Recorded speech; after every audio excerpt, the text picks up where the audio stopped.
வணக்கம்.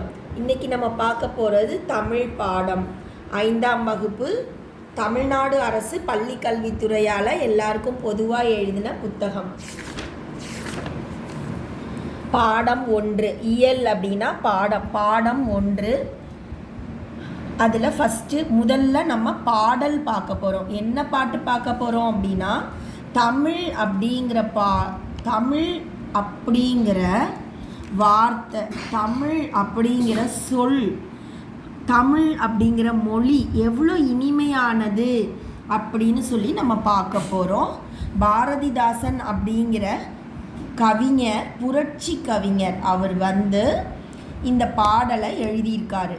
அவரோட உண்மையான பெயர் அம்மா அப்பா வச்ச பேர் கனக சுப்புரத்தினம். ஆனால் எல்லாருக்கும் தான் கனக சுப்புரத்தினமாக தெரியணும்னு அவர் பிரியப்படலை. பாரதியாரோட அடிமையாக தெரியணும்னு தான் பிரியப்பட்டார் அவர். ஏன்னா பாரதியாரை அவருக்கு அவ்வளோ பிடிக்கும்.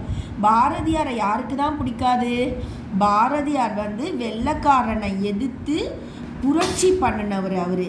அதனால எனக்கு கூட பாரதியாரை ரொம்ப பிடிக்கும். இப்போ நம்ம பார்க்க போகிறது தமிழின் இனிமை.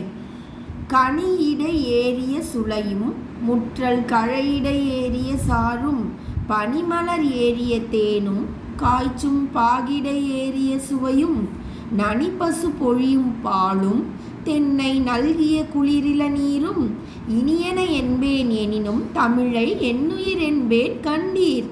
கண்டீர்னா பார்த்தீங்களா அப்படின்னு அர்த்தம். எதை பார்த்தீங்களா? பழத்துக்கு இடையில டேஸ்ட் இருக்கு இல்லையா, இனிப்பு சுவை, அது முத்துன கரும்பு சாரோட இனிப்பு, மலர் பூவில் இருக்கிற தேனோட இனிப்பு, அடுத்தது வெள்ளைப்பாகை காய்ச்சினா வெள்ளத்தை காய்ச்சினா பாகு கிடைக்கிது இல்லையா, அதில் ஒரு இனிப்பு சுவை இருக்கும். அது மாதிரி அதிகமாக பசு பொழிகிற பாலோட சுவை, டேஸ்ட், ருசி, தென்னை மரம் கொடுக்குற, நல்கியனா கொடுக்குற, அப்படி தந்த அப்படின்னு அர்த்தம்.